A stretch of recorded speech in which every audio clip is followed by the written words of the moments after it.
Assalamualaikum warahmatullahi wabarakatuh. Halo teman-teman mahasiswa semuanya. Mudah-mudahan kita dan keluarga selalu dalam keadaan sehat. Dan yang sedang sakit semoga diberi kesembuhan dan kesehatan. Amin. Dan kita lanjutkan video materi rancangan usaha agribisnis ketiga ini sekarang.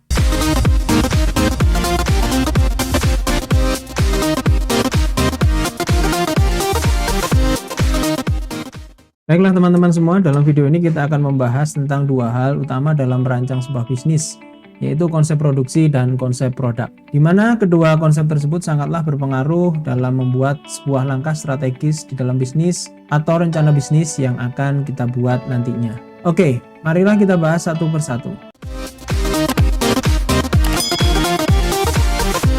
Baik, pertama konsep produksi. Apakah itu konsep produksi? Konsep produksi adalah salah satu konsep manajemen tertua dan paling berorientasi pada sebuah operasi. Konsep ini mengatakan bahwa pelanggan lebih menyukai barang atau jasa yang terjangkau dan mudah didapatkan. Konsep produksi muncul di era awal kapitalisme pada pertengahan 1950-an. Pada saat itu perhatian utama bisnis adalah masalah manufaktur, produksi, dan efisiensi. Fokus para manajer produksi pada saat itu adalah untuk mencapai hasil produksi yang tinggi dengan sistem produksi massal dan dengan biaya yang rendah. Ide dasar dari konsep produksi adalah bahwa untuk meningkatkan skala dan keuntungan, bisnis akan menghasilkan volume barang yang murah secara maksimal. Diasumsikan bahwa pelanggan tertarik pada produk yang mudah didapat dengan harga yang lebih murah. Tidak ada perhatian yang diberikan tentang apakah kebutuhan dan keinginan pelanggan sepenuhnya dipenuhi atau tidak. Jenis pendekatan konsep produksi ini hanya efektif untuk bisnis yang beroperasi dalam skala produksi yang tinggi. Masalah utama dengan konsep produksi adalah bahwa bisnis dapat menghadapi masalah dengan tidak menghasilkan barang berkualitas dan juga dapat menghadapi masalah tentang layanan pelanggan. Berikutnya adalah contoh konsep produksi. Contoh terbaik untuk memahami konsep produksi ini adalah negara Cina. Cina memiliki banyak tenaga kerja yang mudah didapatkan.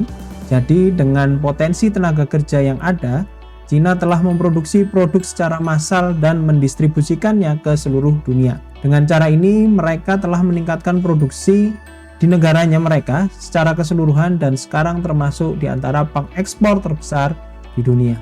Berikutnya adalah keunggulan konsep produksi. Yang pertama adalah efisiensi produksi tinggi.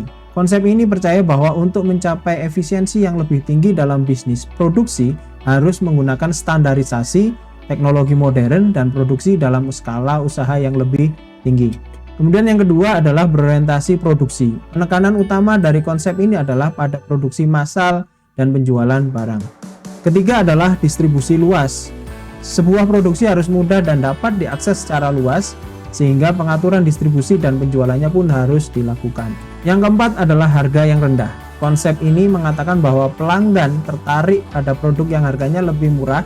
Jadi untuk mendapatkan lebih banyak pelanggan, harga produk haruslah diturunkan. Oke, baiklah. Yang kedua adalah konsep produk. Apa itu konsep produk, teman-teman? Konsep produk didasarkan pada asumsi bahwa pelanggan akan memilih produk jika produk itu memiliki kualitas, fitur, dan kinerja yang lebih baik. Alasan mengapa konsep produk menjadi penting adalah karena sebuah bisnis harus memenuhi permintaan dan keinginan pelanggan dengan menciptakan produk yang terbaik. Penjualan, pemasaran, dan distribusi juga merupakan faktor penting dalam konsep produk. Di bawah konsep produk, semua bisnis tidak hanya dapat memberikan identitas pada produk, tetapi juga menambahkan nilai fungsional dan kegunaan, sehingga pelanggan dapat membelinya di pasar untuk mengambil manfaat produk secara maksimal. Konsep produk termasuk dalam kategori strategi pemasaran dan orientasi yang diikuti oleh banyak bisnis dan perusahaan. Produk yang berkualitas menarik pangsa pasar yang besar dan membangun sebuah citra merek yang kuat. Berikutnya adalah latar belakang atau sejarah terbentuknya konsep produk. 30 tahun pertama abad ke-20, sebagian besar produsen dan industrialis mengikuti konsep produksi, di mana lebih banyak penawaran dan menciptakan sebuah permintaan. Pada tahun 1930-an, produsen menghadapi tantangan untuk memenangkan pelanggan. Dengan berlalunya waktu, mereka menyadari bahwa pelanggan bersedia membayar lebih untuk produk yang lebih baik. Begitulah konsep produk itu muncul. Oke, yang berikutnya adalah bagaimana kalau konsep produk di head to head kan atau diversuskan melawan konsep produksi. Beberapa perbedaan utama antara konsep produk dan konsep produksi adalah sebagai berikut. Jika dilihat dari berbagai aspek, yang pertama adalah aspek fokus atau dasar berdasarkan fokusnya. Konsep produk itu bisa memberikan produk berkualitas yang akan memuaskan dan kebutuhan keinginan pelanggan. Kalau konsep produksi itu memproduksi barang dengan jumlah besar dan mendorongnya masuk ke dalam pasar. Itu dari aspek fokus. Kemudian dari aspek cara memproduksinya untuk aspek produk itu meningkatkan kualitas barang dan jasa secara terus-menerus. Kemudian kalau konsep produksi, pasokan dalam jumlah yang besar sehingga bisa masuk ke pasar, sehingga mudah tersedia bagi para pelanggannya. Kemudian yang terakhir adalah aspek goal atau berakhirnya produk itu di mana. Kalau dari konsep produk, didapatkan keuntungan dengan memberikan dan menghasilkan produk berkualitas di pasar. Kemudian kalau konsep produksi, itu keuntungan dengan memproduksi produk dalam jumlah atau skala yang besar atau massal. Contoh-contoh produknya di sini kalau konsep produk itu seperti Microsoft, Apple, Google, dan lain-lain. Kalau konsep produksi itu ada Amazon, Vivo, dan lain-lain. Baik, berikutnya kita bahas keuntungan dari konsep produk. Beberapa keunggulan utama konsep produk antara lain adalah sebagai berikut. Yang pertama adalah lebih mengutamakan kualitas daripada kuantitas. Jelas. Hal yang paling penting dan baik tentang konsep produk adalah bahwa sebuah bisnis lebih memilih kualitas daripada kuantitas. Bisnis dan perusahaan yang mengikuti filosofi pemasaran konsep produk ini, fokus utamanya adalah mereka memproduksi produk atau layanan yang berkualitas dengan fitur unik dan lebih banyak manfaatnya daripada kuantitasnya.